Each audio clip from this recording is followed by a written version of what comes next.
الصلاة والسلام على رسول الله وبعد فأعوذ بالله من الشيطان الرجيم بسم الله الرحمن الرحيم يرفع الله الذين آمنوا منكم والذين أوتوا العلم درجات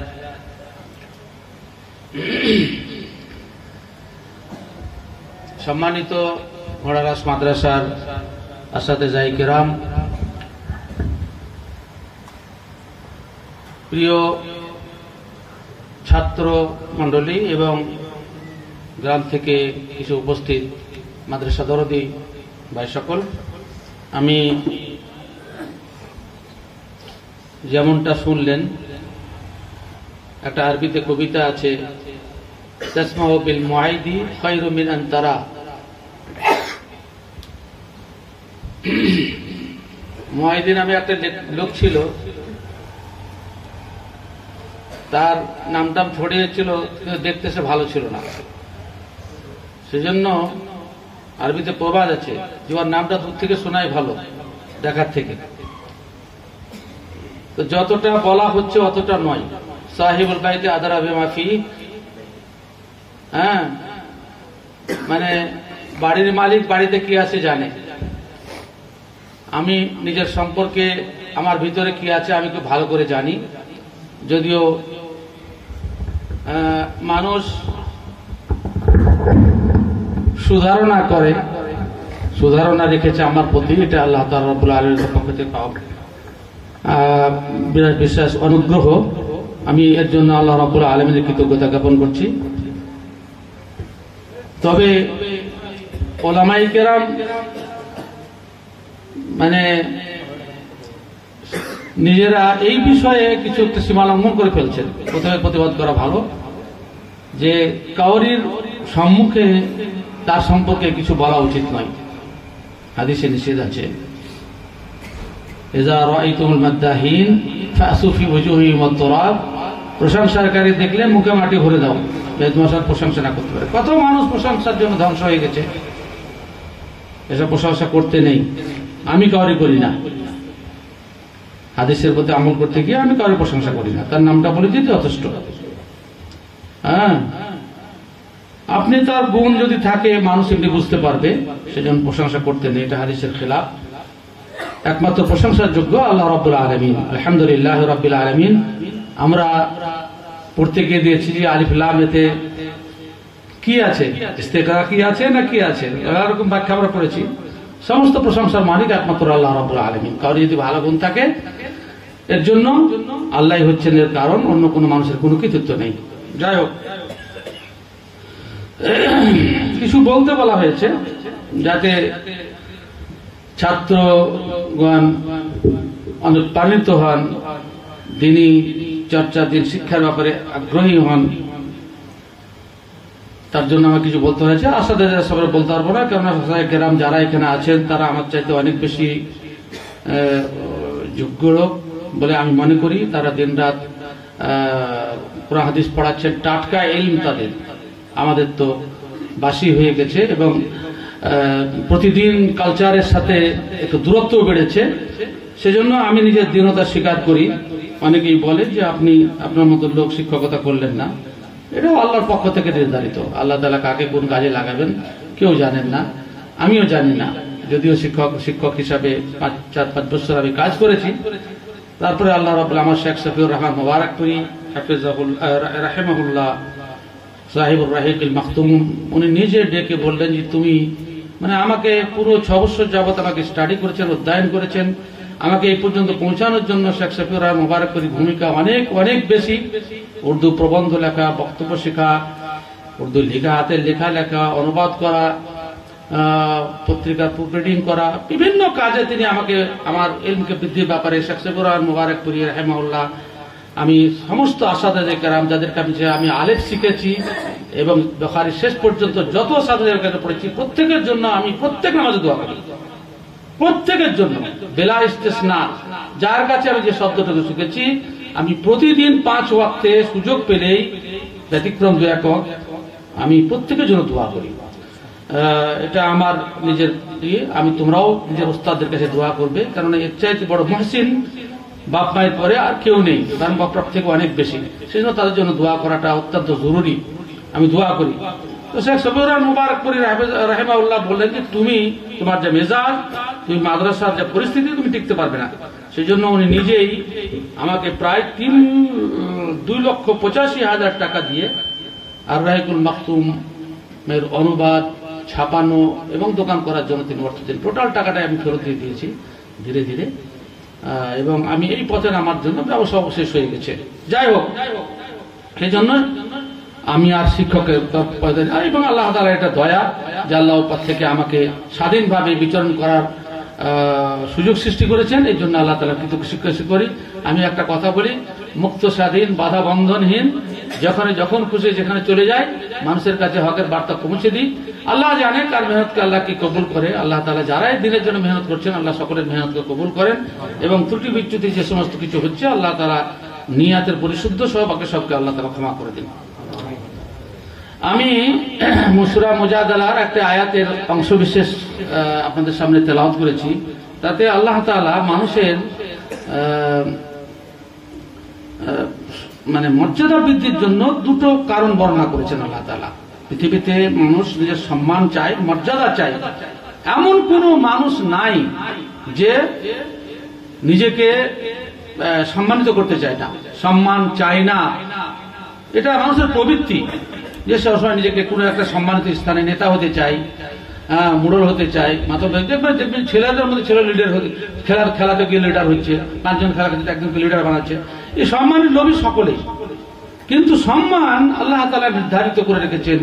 আল্লাহ তাআলা নিজে বলছেন যে যাদের ভিতরে দুটি গুণ আছে, এক নম্বর হচ্ছে ইলম, আর যারা ঈমান আছে প্রকৃত অর্থে, আর যাদের ভিতরে প্রকৃত ইলম আছে, আল্লাহ রাব্বুল আলামিন তাদের জন্য মর্যাদা বৃদ্ধি করেন। এমর্মে তোমাদেরকে একটা খুব সুন্দর ঘটনা শোনাই, সুন্দর ঘটনা, বাস্তব ঘটনা, মানে কেসা নয়, বানানো কোনো গল্প নয়, সুন্দর ঘটনা শোনাচ্ছে। সেটা আজহারুল আরব যারা পড়েছে, আজহারুল আরবে ঘটনাটা দিয়েছে। আল্লামা ইউসুফ সুরতি রাহিমাহুল্লাহ আজহারুল আরবের সংকলক। তো আজহারুল আরবে তিনি এই ঘটনাটা লিখেছেন যে উনি কবিতা, ইলম সম্পর্কে কবিতা ইত্যাদি সব নোট করেছেন, আর সেই ফাঁকে এই ঘটনাটা নোট করেছেন যে ইলমের মর্যাদা কত। তিনি লিখছেন যে ওমর ইবনে আব্দুল আজিজ রাহিমাহুল্লাহ, বিখ্যাত তাবেঈ এবং ৫ম খলিফা হিসেবে যাকে চিহ্নিত করা হয়, ইনি যখন খেলাফতের মাসনাদে আসীন হলেন, তো গোটা দেশে ছড়িয়ে পড়লো তার ন্যায় নীতি, ইনসাফপূর্ণ কার্যকলাপের কথা। সেজন্য লোকেরা নিজের নিজের সমস্যা মানে সমাধান করার জন্য এবং কিছু তাদের অভাব অভিযোগ জানানোর জন্য ওমর ইবনে আব্দুল আজিজের দরবারে দলে দলে আসতে শুরু করলো। তো হেজাজ এলাকা, বিস্তীর্ণ এলাকা, মক্কা মদিনা সহ সব হেজাজের এলাকা, বিস্তীর্ণ এলাকা থেকে একদল প্রতিনিধি, একদল লোক, তারা ওমর ইবনে আব্দুল আজিজের কাছে এলেন। তো প্রত্যেক যারাই মানে কোনো স্মারকলিপি দিতে যায়, কিছু যায়, তা সকলে তো যায় না, দলে কোনো একজন নেতাকে পাঠানো হয়। তো সেই হিসাবে একটা বাচ্চা ছেলেকে, মাত্র 11 বছরের বয়স, তাকে নেতা হিসেবে ওমর ইবনে আব্দুল আজিজের কাছে পাঠিয়ে দিল। ওমর ইবনে আব্দুল আজিজ বলছেন, কি ব্যাপার, তুমি হেজাজের এলাকা থেকে তোমরা এসেছো, তোমাদের মধ্যে কি একটাও বয়স্ক মানুষ নাই? ছোট্ট একটা বাচ্চাকে আমার সাথে কথা বলতে পাঠিয়েছ? তিনি বাচ্চাটাকে লক্ষ্য করে বলছেন, লিয়াতাকাল্লাম মান হুয়া আসান্না মিন, তোমার থেকে যে বয়সে বড় তাকে কথা বলতে পাঠাও। এই বাচ্চাটা রক্ষণাত্মক ভঙ্গিতে বলছে, বাদশাকে, তৎকালীন খেলাফতের মাসনাদে আসীন ওমর ইবনে আব্দুল আজিজকে বলছে, খলিফাতুল মুসলিমিন লাউ কানা আল আমরু আলা যালিক লাকানা আওলা বিল খিলাফাতি মান হুয়া আসান্না মিন। এটাই যদি মানদণ্ড হয় যে যার বয়স যত বেশি তার বুদ্ধি তত বেশি, তো দেশে কি আর বুড়া মানুষ নাই? আপনি জোয়ান মানুষ কেন খেলাফতের মাসনাদে বসেছেন? আপনি কেন খেলাফতের মাসনাদে বসেছেন? দেশে খুঁজে খুঁজে সব থেকে বুড়া মানুষটাকে এখানে বসাতে হতো আপনার হিসাব অনুযায়ী, তাহলে সব থেকে বুদ্ধি বেশি হতো। তখন ওমর ইবনে আব্দুল আজিজ লজ্জিত হয়ে গেলেন। লজ্জিত হয়ে তিনি একটা কবিতা তাদের সামনে, উপস্থিত জনগণের সামনে বললেন, তাআল্লামা ফালাইসাল মারউ ইউলাদু আলিমান ওয়ালাইসা আকুল ইলমে কামান হুয়া জাহিল। শেখো, মায়ের পেট থেকে কেউ শিখে আসে না, আর শিক্ষিত অশিক্ষিত ব্যক্তি সমান নয়। একটা 11 বছরের ছেলে তৎকালীন অবিভক্ত মুসলিম জাহাদের নেতা উমর ইবনে আব্দুল আজিজ, যার নাম সমস্ত মুসলমান তাকে শ্রদ্ধার সাথে স্মরণ করে, যার নাম সে উমর ইবনে আব্দুল আজিজকে একটা শিক্ষিত ছেলে তাকে কি করে দিলেন। শিক্ষা এমন একটা শক্তি যার সামনে পৃথিবীর কোন শক্তি মোকাবেলা করতে পারে না। আল্লাহ তাআলা নিজেই বলছেন যে শিক্ষিত মানুষের মর্যাদা আমি বৃদ্ধি করি। সেজন্য কোরআন মাজিদে আল্লাহ তাআলা কোথাও সম্পদ বৃদ্ধির জন্য দোয়া করতে বলেছেন এমন একটিও আয়াত নাই, বরং সম্পদের নিন্দা করেছেন আল্লাহ তাআলা। কিন্তু নবীকে শিক্ষা দিচ্ছেন অকর রব্বি জিদনি ইলমা, নবী তুমি দোয়া করো রব্বি জিদনি ইলমা, আল্লাহ তুমি আমার জ্ঞান বৃদ্ধি করো। জ্ঞান যত কুইন্টালই হোক আর যত হোক, এখানে কোনো নিন্দা নেই। যার যত জ্ঞান বেশি সে তত বেশি আল্লাহকে ভয় করবে। সকলে নয়, যারা প্রকৃত জ্ঞান অর্জন করেছে। হ্যাঁ, প্রকৃত জ্ঞান আর এমনি জ্ঞান দুটোর মধ্যে পার্থক্য আছে।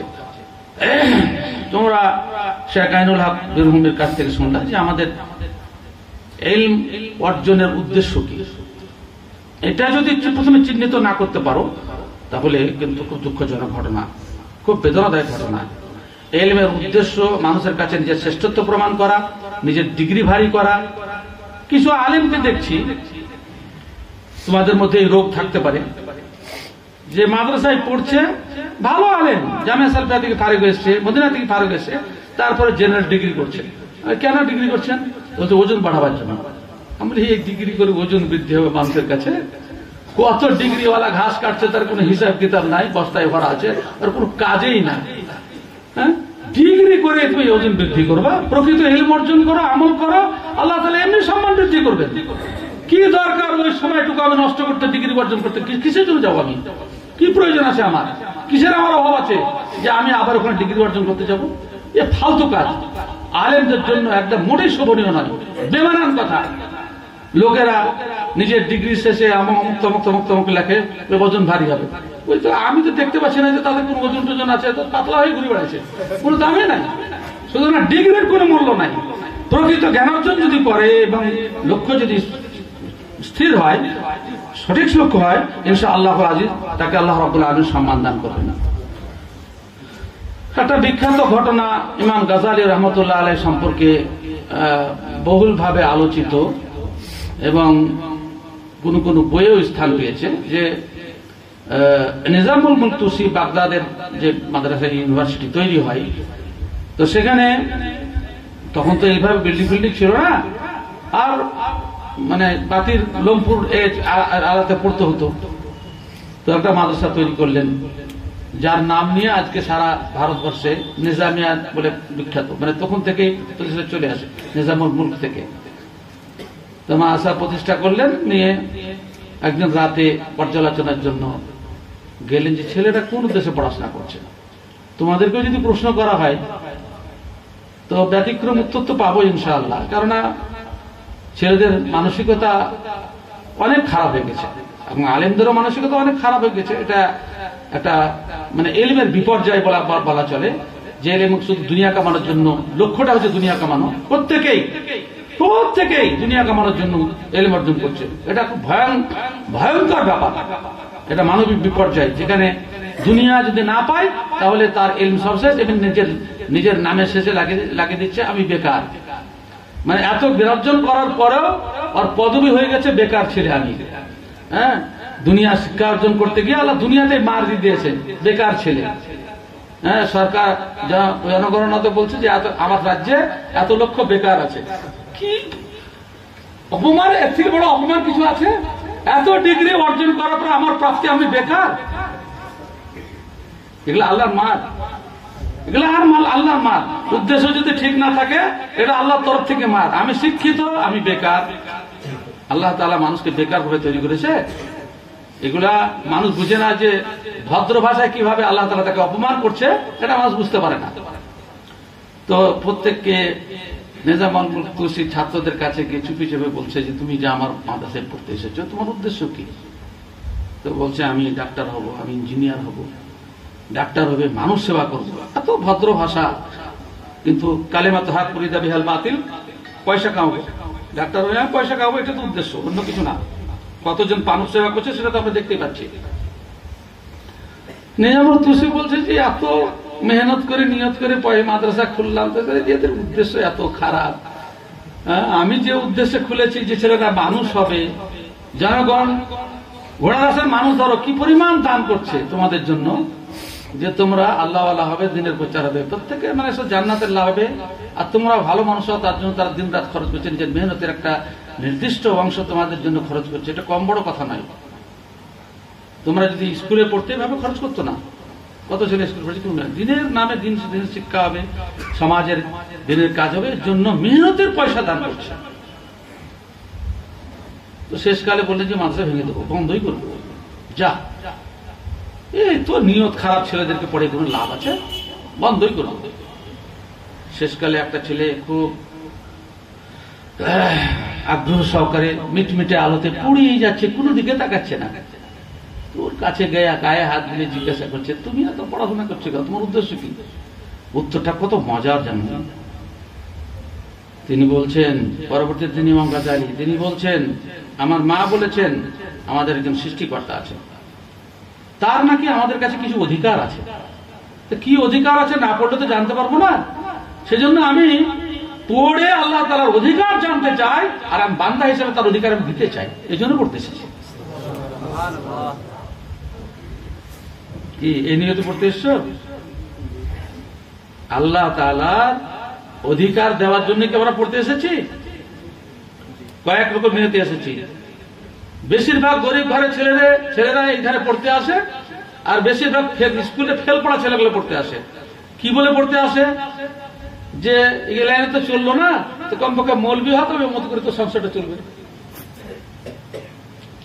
এই যদি নিয়াত হয় তাহলে সে এলমে কোনো বরকত হবে না, সে এলমে কোনো বরকত হবে না। নিয়াতকে আল্লাহ তাআলাকে জানা, আল্লাহর অধিকারকে জানা, আল্লাহর দ্বীনকে জানা। ফা'লাম আন্নাহু লা ইলাহা ইল্লাল্লাহ, এলম এই জন্য শিক্ষা অর্জন করো যে আল্লাহ ছাড়া প্রকৃত উপাসক আর কেউ নেই, উপাস্য আর কেউ নেই। এই জিনিসটা জানা, তার অধিকার জানা, তাওহীদকে জানা, রিসালাতকে জানা। এই জন্যই আমরা মাদ্রাসাতে এসেছি। আল্লাহ রাব্বুল আলামিন আমাদের নিয়াতকে পরিশুদ্ধ করেন এবং সঠিক পথে যেন আমরা পরিচালিত হই। আল্লাহ তাআলা সে তৌফিক দান করেন। আমিন।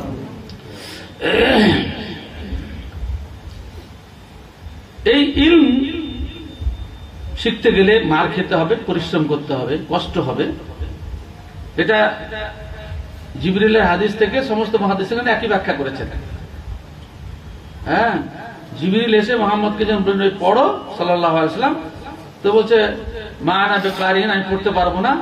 তো এমন ভাবে চেপে ধরলেন, রাসূলুল্লাহ সাল্লাল্লাহু আলাইহি ওয়াসাল্লাম বলছেন হাত্তা বালাগা মিনাল জুহদ, আমার মনে হচ্ছে যে জান বেরিয়ে যাবে, এক পাশের হাড় অন্য দিকে চলে গেল। পরিশ্রম না করলে জ্ঞান অর্জন হবে না।